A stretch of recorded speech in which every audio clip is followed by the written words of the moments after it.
Hey everybody, it's me. I just wanted to take a moment to talk a little bit about something I've been thinking about this morning.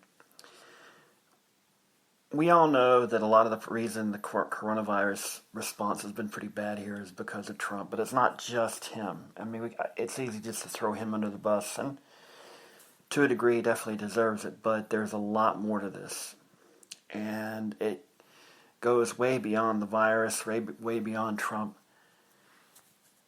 Our system of government and our system of society, in my opinion, in this country is in need of dramatic change.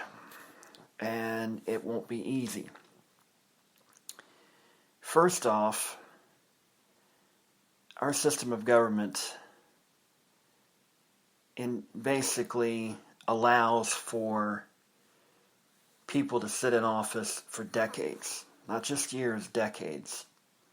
I don't think the founders intended that. And I really think term limits have long been coming for every level of office in this country, whether you be a president, senator, representative in the House, governor, state rep, state senator, judge, DA, what have you, sheriff, what have you. I think term limits should be put into effect. I think that there should also be campaign financing reform to where candidates have to tell where they get their money to spend on the campaigns, who gives it to them, and for what reasons. I believe that a candidate should be compelled, if they decide to run for office, to show what their personal finances are. Because I want to know if they have a conflict of interest in whatever they do. And if they do, will they recuse themselves from making a decision that has an impact on that conflict of interest? I'm not expecting them not to make money while they're in office, but at the same time, I don't want them to use their office to better their business directly. Now, they may vote on legislation that, yeah, it does impact it, but it impacts every business or the vast majority of businesses or whatnot. So it's not just them getting the benefits or just a few getting the benefits. I believe definitely in lobbying reform to where if you are a representative or senator or whatever, once you get out of office, you can't be a lobbyist for a set period of time. I believe strict regulation of lobbyists. I think there should be lobbying reforms. I think they should get rid of political action committees completely. So I'm talking major reform. That would have to deal with a constitutional amendment, because it almost certainly gets struck down by the Supreme Court, especially this Supreme Court, which has been designed to basically give the rich and the corporate elite more power. And this has been going on for decades now. It's not exactly a conspiracy theory or anything like that. If you've noticed politics for the last 40 years or so, this has been building towards this. It started with, before even Reagan got elected. Let me take you back a little bit in history to right after Ford lost to Carter in 1976. There was a big change coming in the Republican Party. Up until that point, the Republican Party had been pretty balanced. You had your conservative Republicans, you had your liberal Republicans. They tended to be very libertarian, pretty libertarian, not devoutly libertarian, but very libertarian. They tended to side more with business than with labor, although the liberals and the Republican Party tended to favor labor too. If you look at Dwight Eisenhower, he had a very pro-labor, he was almost a liberal back in the 50s to a certain degree. Not everything he did was liberal, but quite a lot of his business and economic proposals, I should say, were liberal. But that changed after that election. if you study the history of how the Republican Party transformed in the late 70s to where it elected Ronald Reagan in 1980, and before that the transformation had begun even earlier than that, back in the 60s after LBJ signed the Civil Rights Amendment, a lot of Southern Democrats moved to the Republican Party. This has been building for a long time, and it's to try and preserve something that deserves to go away, and that is this rich, white, waspish elite that has basically been dominating America for decades at the expense of poor whites, African Americans, Hispanics, women, what have you. Now, there was a move that had started to a degree in the 60s and 70s, and that scared the so-called establishment. You hear Republicans talk about elites a lot. And it's sort of like a deflection. Yeah, there's the Hollywood elite, there's the New York elite, there's the so-called academic elite. What about the business elite? Okay? They love to talk about how dangerous big government is. What about big business?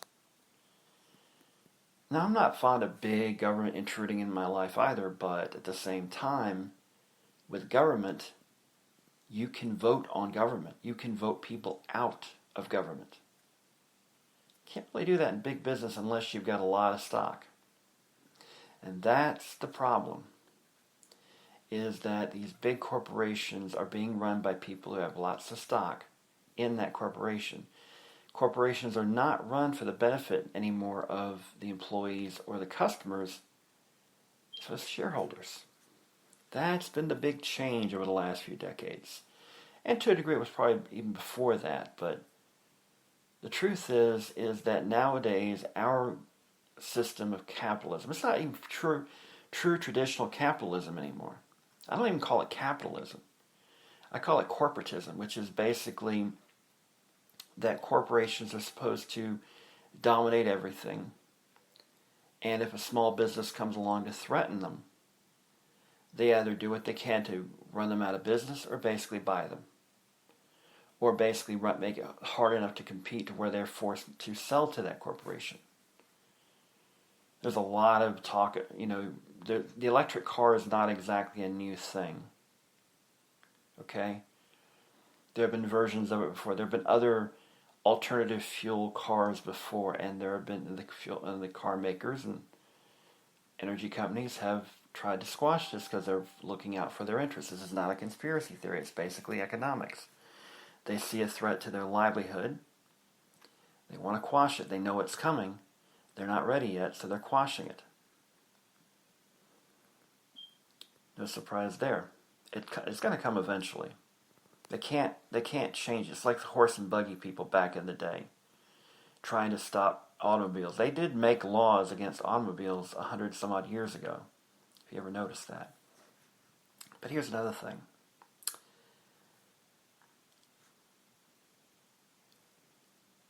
The problem with American politics today is that, and it's been that way a long, long time, probably much longer than even I've been around, or even my mom being around, or even my grandfather being around. The two-party system does not tend to fall in the middle. If you look at multiple party systems across the globe, for the most part, they'll either be center. The power is wielded by the center mainly, either center left or center right. You rarely see hard right and hard left parties gain solid majorities. Now that's changed in recent years because of popularism growing again. Hungary, we've seen that crop up, and in other countries it's cropped up. But in true democracies, parties tend to move toward the center, but not in America anymore. It used to be that way, but not so much in America, because nowadays the Republicans tend to be very much really into the conservative. 50 years ago, that wasn't true. They tended to be more in the middle. You had your Republicans that were liberal, which basically is center-left. Not true liberal, but as compared to the Democrats, but especially today, they were center-left. Moderate Democrats were mainly center-right. And then you had your conservatives who were mainly far-right, or right. And then you had your far-right element. Nowadays, what would be considered a moderate Republican would be center-right, or even right wing. And then the so-called true blue conservatives are far-right. Democrats these days could very well be dominating the middle, and for the 90s they were. I argue that if Al Gore run a better election in 2000, don't get me started on the whole Florida thing. I think even if he had won there, he could have won there, but if he won Tennessee, his home state, which he was leading in the polls at times, he could have won that election in many different ways in Florida. Okay? Yeah, there were some shenanigans going down in Florida, but the truth of the matter is he ran a pretty bad campaign. And this is just an excuse to kind of go, well, they stole it from him. They didn't steal it from you. You ran a pretty bad campaign. You let him in the door. You had a popular president even after impeachment, even though people didn't like him personally, they liked his policies. And you at one point were leading Bush in the polls, and you ran a very bad campaign. So there's my little riff on it. But here's the thing. We need a system to where third, fourth, and fifth parties can come in, where majorities aren't necessarily, where you can form, like in the Westminster system of government in England, and in the rest, pretty much the rest of the world, pretty much, that has democracy. You have elections. Let's say a party doesn't get a full majority. You build a coalition with another smaller party, you get enough to form a working majority. So that should be here. In the United States, there's only Democrats and Republicans. Yeah, there's the Libertarian Party, but they never do well or anything like that. That's because the system's stacked against parties like that. And the funny thing is that the Republicans probably look at the Libertarian Party as a real threat to them, because if they pulled off, the Libertarian Party ever became strong enough to pull votes from other parties, guess which one they're going to probably pull the votes from?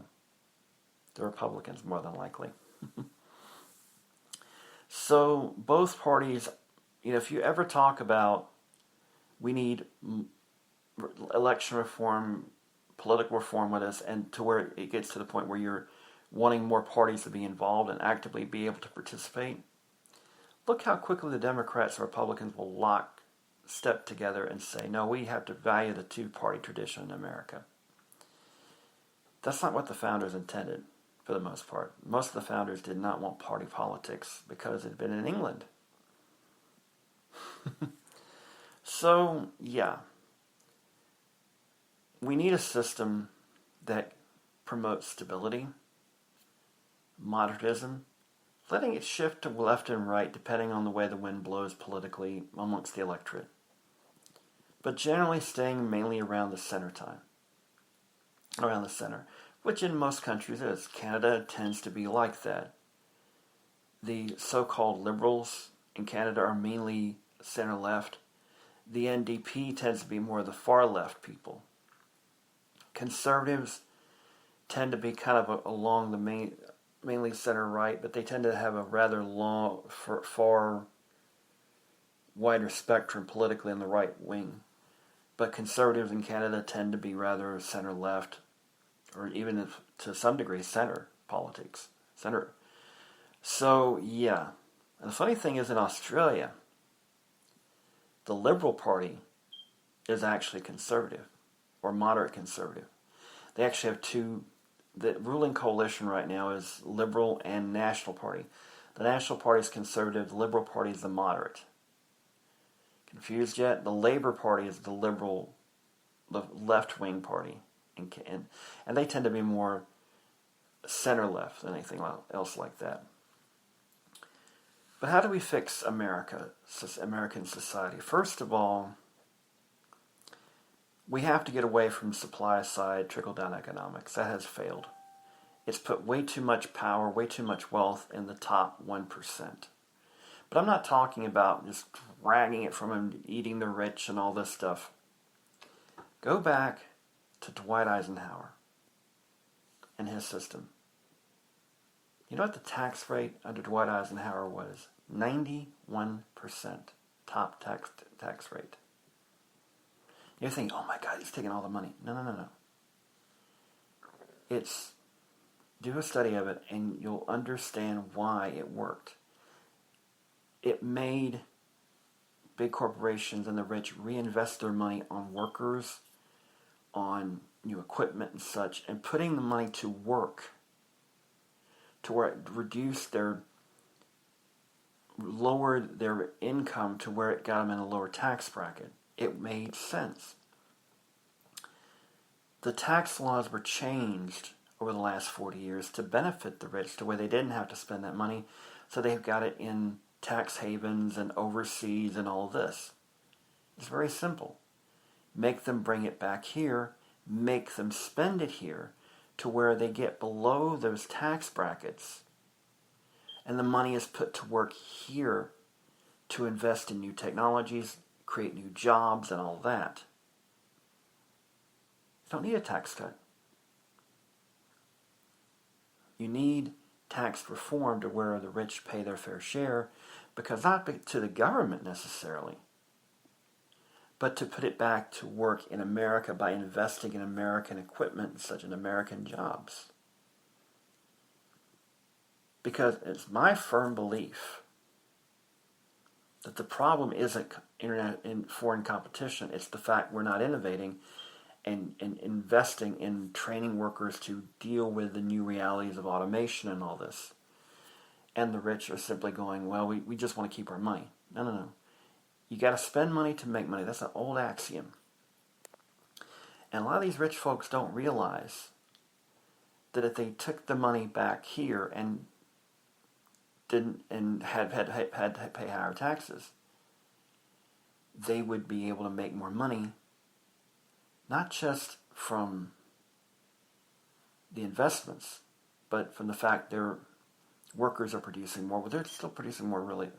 It's one of those things. Why is it that the last 40 years, American productivity has continued on an upward trend, almost unstopped? Okay? Yet, wages have stagnated. Look at the data. Wages have only gone up roughly 8%, while productivity has gone up 80%. If the minimum wage had gone up with the rate of production, we'd be making something like $18, $19 an hour minimum wage. And if it had gone up since the 60s, it'd be something like 22. So, and it's not just minimum wage. A lot of people say, well, minimum wage is only for entry-level people. You need to get more training. It's the whole wage scale. And for the last few decades, if you've noticed, big companies have, especially in retail, have gotten away from full-time jobs or benefits because they want to cut as many corners as possible to get more revenue share for dividends for their shareholders. So that's the problem. There's the attitude in Wall Street is you've got to run very, very lean so that shareholders make more money. They're not interested in, Wall Street's not interested in employees and even customers. They want return on shareholder investment first and foremost and pretty much only. And that's a big problem in America. We're not interested in Main Street anymore. We're interested in Wall Street. Business decisions are decided almost exclusively by what Wall Street says. And for the most part, that puts a lot of power in people that really don't understand what is happening in the... You hear a lot of conservatives talk about flyover states, but the truth of the matter is they're just as bad as the liberals they talk about in D.C. and Washington, or not Washington, but New York and Los Angeles, because the real power of the Republican Party is on Wall Street. They're the ones that wants to keep the flyover states down. They're the ones that wants to break up unions, keep wages down, keep benefits down. You notice that I've worked ever since the 90s, early 90s. You ever notice that you're paying more for less insurance, more for less benefits? You ever notice that? There's a reason for that. It's across the board.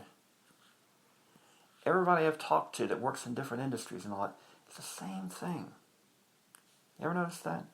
There's a reason for that. It's designed that way. How does government change it? They can change it if they want to. The problem is corporations have, and it's not just Republicans, it's Democrats too. They're bought and paid for by special interests. We have allowed special interest to water down lobbying rules to where government officials are basically bought and paid for. And you can even tell who paying for both, especially on the Republican side. Someone's blatant there. The Democrats not so much, but you hear about George Soros' name. And I'm one that goes, you know what? He should pay just as much as I do. He should only pay like $1,000 for a particular party or candidate or whatever. If he wants to pay $1,000 for every Democratic candidate out there, that's his business. But only $1,000. And his impact should be minimized. The rich should not have more of a say in the way the country is run than you, me, and everybody else. It's simple. Because if that happens, the George Soroses of the world and on the right wing, the Koch brothers and the Waltons and the Adelsons and all that, they would be fine with higher taxes and such. Their businesses would run okay, maybe even better, because they'd have to invest in order to lower their income levels to get to not pay as much tax. They'd have to reinvest that into their companies, diversify, grow. The reason the American economy, for the most part, has stagnated, especially wages and such, we've not grown as much as we could have. Because the 70s really scared us. We spent a lot of money in the 70s. We're not as effective. The problem is, though, it wasn't such high taxes, the fact that we were spending we weren't paying down debt. We weren't living for, we were not, here's the government priorities. Infrastructure. It's criminal how bad we've let our infrastructure crumble in this country. It's going to take $5 trillion roughly over the course of 10 years, maybe more than that, to repair the roads and highways and bridges to bring them up to where they should have already been. Plus, to improve rail systems, especially if we really wanted to get serious about the rail systems to have rail systems like they have in Japan and China and in Europe. We should have those here.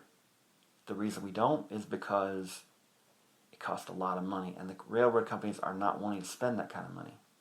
They're happy and content with the railroads they've got now. We need the high-speed stuff. It would cost a lot of money, trust me, but it would be so worth it. It would pay back, and spending on infrastructure pays back exponentially. The second, healthcare. You hear the naysayers go, well, we don't do that here. Why is it every other industrialized country besides us has a national healthcare system?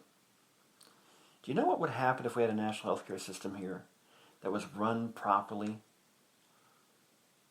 It would allow businesses, instead of having to invest in health insurance for their employees, to be able to free that money up to either pay for better benefits for their employees or higher wages for their employees, or better equipment for their employees. Yeah, they'd have to pay more taxes, and we'd all have to pay more taxes. But think about this. You say, well, I don't want to pay for somebody's heart surgery in Nebraska or something like that. You already do. If you are in a group health care plan through your employer or on your own, you're part of a group automatically. That money is pooled together. And the businesses, the healthcare companies, are making money off that. Where it really began was in 1973, when Nixon helped a buddy of his that wanted to make money off healthcare. But before that, healthcare was by law a non-profit organization. Hospitals were non-profits. Healthcare companies were non-profits. When they turned to profits, from non-profits to profit companies, that's when prices went. And I would dare say that the healthcare quality of our healthcare has not improved as much as you think it has. There have been a lot of technological innovations, but I would argue those would have come anyway. It's all about making money. If you look at the hard facts, you're ingrained in your head to believe by right-wing pundits and all this that socialized healthcare is a bad thing. But if it's such a bad thing, why is it fiercely defended in England? Why is it fiercely defended in Canada? Why is it fiercely defended in every other industrialized country on the planet except here? Is it perfect? No.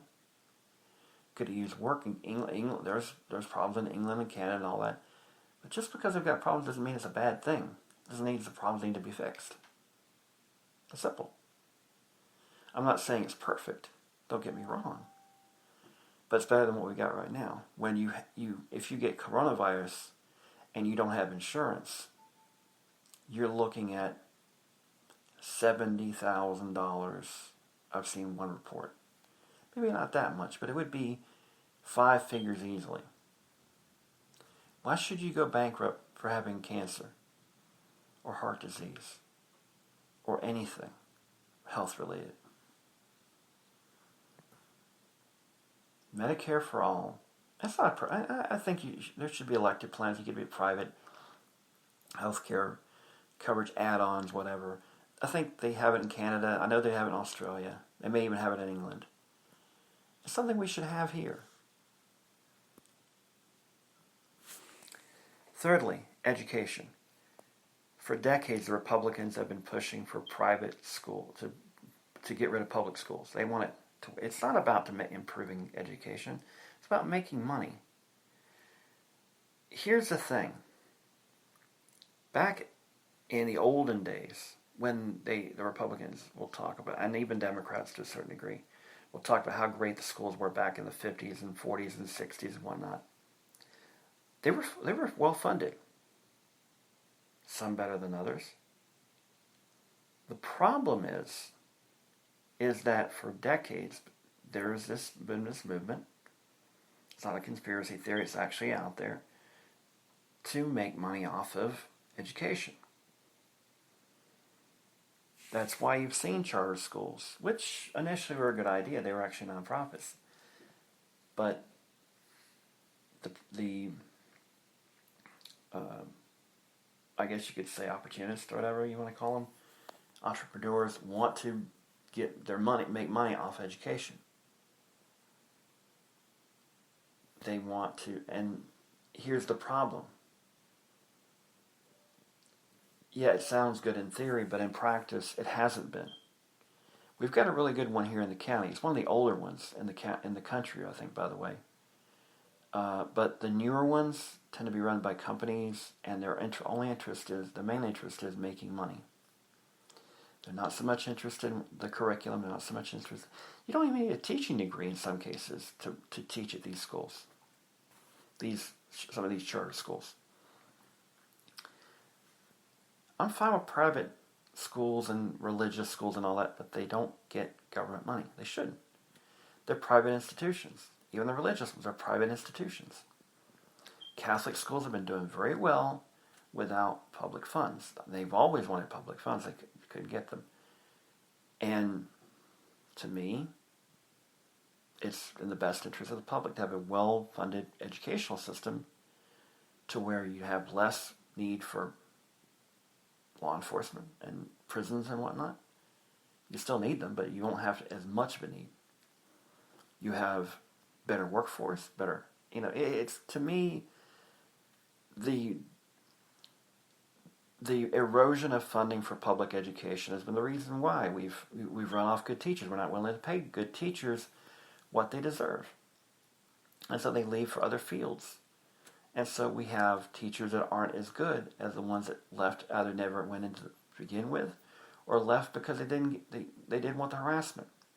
And plus all the other stuff that's been going on. You ask a teacher, and you ask a lot of teachers have been there a long time, they'll tell you that it's more bureaucratic than ever, that if they could go back to the old ways, like maybe when they were in school, when their teachers were teaching, a whole lot better back then because the teachers had control. Now the teachers are basically teaching to the test. That's not how it should be. And I can get more into that one day. One day I probably will. But third is definitely law enforcement. The biggest problem in law enforcement today is that many communities, many cities and towns look at it as a revenue source and not as keeping the peace. And I've said this to my niece, my stepnephew, my stepniece, and other people who are driving.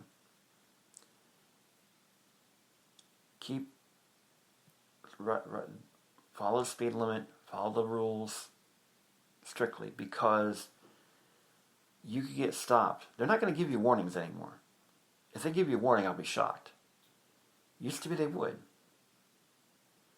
If they caught you again, you get a ticket. But nowadays, no, not even a warning. And it's all about making money. Now, I don't know if the quota thing is still there or not. Depends on who you ask. And it depends on the department sometimes. But to me, it's a revenue source. The political will is not there to raise taxes to where you pay for these things. So instead of raising taxes, they put more fees on and all this. And guess where a lot of that can come from? And if you actually commit a real crime, you ever wonder why there's bail reform? Because it's a source of revenue. It's not seen as a detriment. It's trying to enforce the law. It's seen as a revenue source. What do you see? There's so much pushback from police departments about marijuana. It's not about having to do with people. It's not a moral thing. It's a money thing. You can't bust people for marijuana anymore. That takes away a lot of your money. Whereas if you actually legalize marijuana, which I'm never going to use marijuana. I'm even actually allergic to it. But if you legalized it, that would mean that a revenue stream for court systems and local law enforcement goes away.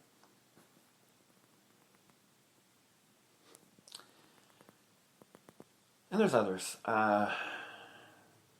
But it's amazing to me that our society is the way it is. And it's really a shame because it could be better. And I could go off on this for a long, long time. But I wanted to jot my thoughts down about this and to kind of tell you why that we are broken. This is not a country that can sustain itself. I don't think so. We're trying to go backwards in some cases to a time that never was as good as the people who want to go back there think it was. People talk about the good old days, but if you look at the analysis of them, they weren't as good as you thought they were. To certain people it was. But even then there was always, do you want to go back to a time where you didn't have the internet, where you only had 3 channels on TV? No. The problem is you have an old establishment that knows it's in trouble. They know the demographics. Less white kids are being born compared to black kids, African American, black kids, Hispanics, Asians, what have you. And a lot of people are not, a lot of white women are not having babies like the others are having them. That has been going on for decades.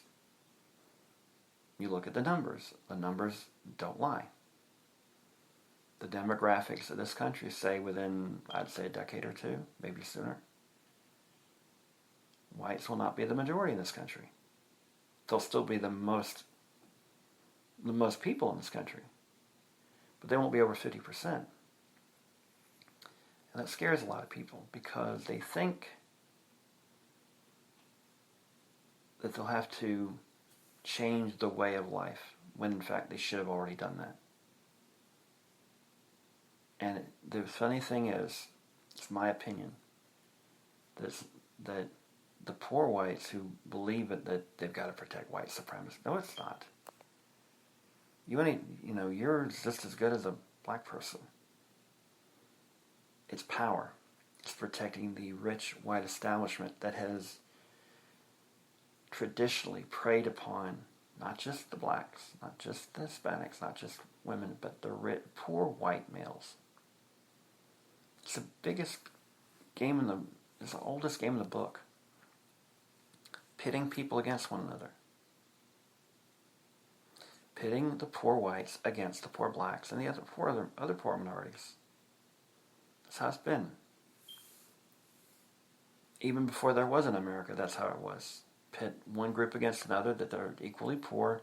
They're just as big of a group. Just find a difference. The Jews have been picked on for thousands of years because they were different, and thus they can be scapegoated. Scapegoating. Racism is nothing more than scapegoating. Blaming your problems on somebody that had nothing to do with them. It's the oldest trick in the book. When in fact, the reason your problems are there isn't because of an immigrant or a black person or a Hispanic or anything like that. It's because of the establishment. But poor whites can fight poor blacks better than they can the establishment because they've been taught they can't beat City Hall, when in fact they could. They could beat this establishment. They're scared of what happens if there's not an establishment. You build a new one. A better one. But they've been trained over hundreds of years. This has gone on longer than there even have been in America. The great thing about the revolution was it was supposed to free us from stuff that was happening in England. The truth was, all it did free us from was monarchy. And because the truth is, we don't have the aristocratic system. We do have people that act like it. If you read your history, and I have, you'll see it. Now, I'm not saying I'm far right-wing lefty. I'm not saying we should eat the rich or tear the whole thing. I mean, if you make $1 billion, all I'm asking you just pay your fair share, like they did in the 50s, in the 60s, and invest the money back in, like the motivation was to invest it back into the country, either your company or investing in companies here or whatnot. That's the problem. Is they're not. They're stashing the money away. They're playing this game where it's, they'll put the company headquarters somewhere else in a little tiny building so they can get the tax break where the real bulk of the work is done in the United States. But I don't know, their corporate headquarters is in Bahamas, some tax haven somewhere else. It is what it is. Unfortunately, I don't see it changing anytime soon. It needs to change. And when you look at the response to this crisis, it comes back to the argument that how can you deal with it better? And the truth is the private sector can't. you need the government to coordinate. You need a strong, but not too strong government that has good communication between the federal and state and local governments to where they can handle something like this. One last thing. Trump wants to put this off on Obama, which is his way. He deflects all the time. That's his way of dealing with blame, of accepting responsibility. He doesn't accept responsibility, he just throws blame around, which he wouldn't be the first politician. He won't be the last. But here's the thing. It's a proven fact. He was given a playbook to deal with a pandemic. He had the resources. He foolishly got rid of them to save money. And now, where are we at? So, there's a lot of other people that can be for fault for how this has been handled. And I've already talked about it before in this podcast. It's not just you can't just blame the Republicans. There are Democrats that are at fault as well. We should have been better prepared for this. We should have had a game plan to deal with something like this worst case scenario. We didn't do it. So now we're basically throwing chaos in the wind. And I don't agree with everything that Pelosi is doing either. I think the bill she put out there is just a political football to play around with. It's not a real serious attempt. Yeah, I mean, if you want to be honest with you, if it's for a family that's out of work, just having a hard time making bills, definitely $2,000 a month until the crisis is over with. Small businesses, do your best to help them at least keep payroll going. At least pay the bills, keep the lights on, and at the very least, keep the business going when it's closed up to where, a restaurant can still do carry-out service and such and still make enough to where they can keep the lights on, keep the bills paid and all that, and the owners can still make the money to live, okay? It's going to cost a lot of money. It's already cost a lot of money. But the reality is the political system we have right now forbids cooperation between the parties. You can't have McConnell and Schumer sit down with, I can't think of who the guy is, McCarthy, I think his name is, Kevin McCarthy, I think his name is, the minority leader in the House, and Pelosi and whoever else is the minority leader or majority leader in this House, I can't remember, sit down with the president and just throw politics aside for a bit and say, how do we deal with this in a way that protects businesses, small businesses, even the big ones, protects families, and deals with this crisis? And I'll go to my grave saying this. Had we had the proper game plan, when this first started coming out and the reality struck, we should have had, okay, we'll shut things down, we'll pay out this money, we'll sit tight for a month or two, ride this out, everybody stays home, it'll suck, but it'll stay home. Everybody stays home. Except absolutely essential workers. And those people definitely get the money. Help get them, encourage their business, their corporations that pay their salaries, to give them hazard pay and all this extra benefits and all this. We'll do what we have to do. Absolutely. We haven't done that. To a degree, some companies have, but not all. And now you have things opening back up. The states they're led by Republicans are going, well, we want to kick them off the unemployment rolls.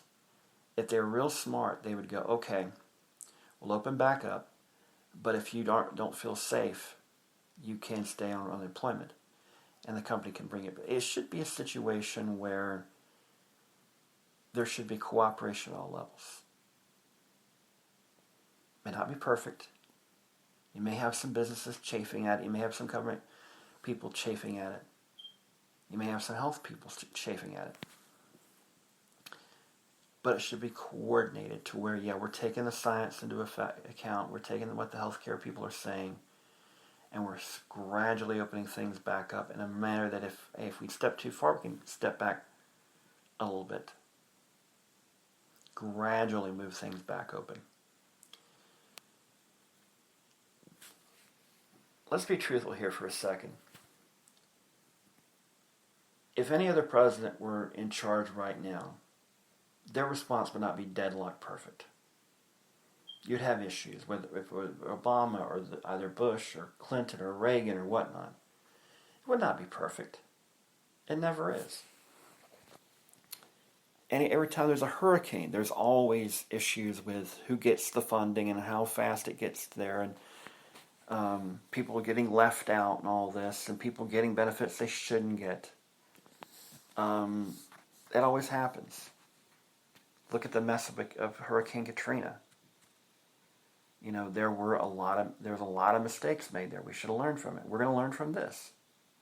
Are there going to be mistakes we make here that should be learned so that the next time, and there will be a next time, God forbid it comes anytime soon, we should learn from it. So the problem isn't that there are mistakes made. It's that the current powers that be aren't willing to learn from them. They're so focused on getting reelected that, and it's not just Trump, it's not just the Republicans. They're so focused on getting reelected that they don't take the time to go, what's really in the best interest for the people? Is it their health and safety? Or is it making money to support their families at a job that they may have to run the risk of bringing that infection home? So that's the problem that we have to face as a society. What's more important?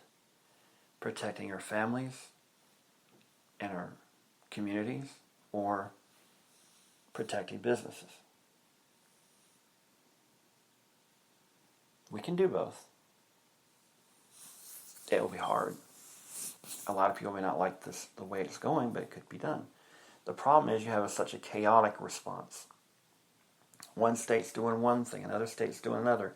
Even in the state that's doing one thing, you got a bunch of people that are mad as all get out about that, where they're doing it. They're protesting the stay-at-home orders. I can understand. Trust me, I can understand.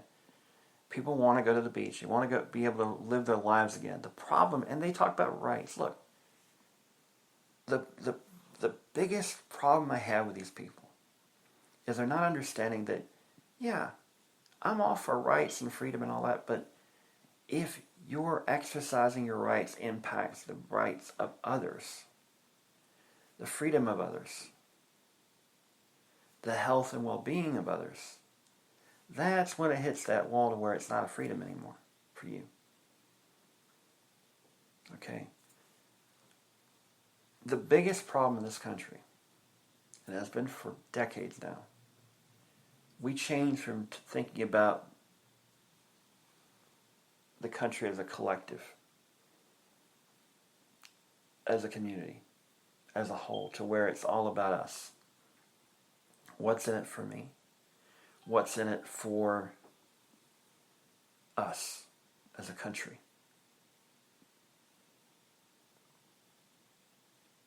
Okay? It's about us. Not we, not me. It's we, not me. It's not just about me, it's about us. That doesn't mean we should go to socialism or anything like that. But I think we could balance things out better than we have. That's important to remember. Because right now as it is, we're not sustaining things. And you have countries that are actively rooting for our downfall, like Russia and China. They're not sad to see us have this confusion and chaos and all of this. They're happy about it. They may actually be actively encouraging it. I think in Russia's part they are encouraging it in their own way. And that's the lesson that some people need to understand, is that we're in a global economy now. And not all the countries are playing by the rules, especially the two biggies, China and Russia. And in Russia, they want revenge for the fact that we won, quote unquote, the Cold War. Well, the truth is, we didn't win it so much as the Russians and the Soviets lost it. They crumbled from within. Although, to be honest with you, Reagan did push things to where it did crumble faster than it probably would have. I'll give the man credit. Of course, it did mean we ran debts way high, but, that could have been fixed in other administrations. So let me leave you with this before I go. In our preamble of our Constitution, it says we're going toward a more perfect union. The amendment process is there to change the Constitution when it needs to be changed. The founders intended for us to change it when the need arises, and it needs to be changed now. And there's a particular group of conservative constitutional scholars who believe it should never be changed. Well, if it should never be changed, why did we have the amendment process? It should be changed. It should be to where the president is not above the law, and that should be goes for any president, regardless of party. Any politician should not be above the law. Nobody, regardless of how rich they are, how powerful they may be, is above the law. And yet, in some cases, they are. It needs to be changed. A lot needs to be changed if we want this democracy to truly represent all the people, to where everybody has a good chance of succeeding in this life, regardless of what skin you are, regardless of religion, ethnic group, whatever. It's not that way anymore. It hasn't been. It really, truthfully, never has been. It's better than it was, but it's not where it should be. And that's the problem. And in many cases, a lot of people, and I believe this is true, it's regressing. We're falling down. We're backsliding, essentially. We need to realize that and change course to go back forward. Because if we don't, this country ain't going to be what it once was. And it's going to be irreparable. We can repair the damage. It'll take a long time. It'll mean a lot of pain, blues, and agony. And changing a lot of things that needed to be changed, but change is painful.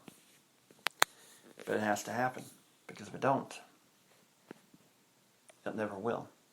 And that's my concern. Well, I wanted to get some thoughts off my mind and such, and I want to talk to you guys another time. I'll talk to you guys another time. Hope you guys have a great weekend ahead of you, and I will talk to you later. As we always say, good night, good luck, and may the good news be yours.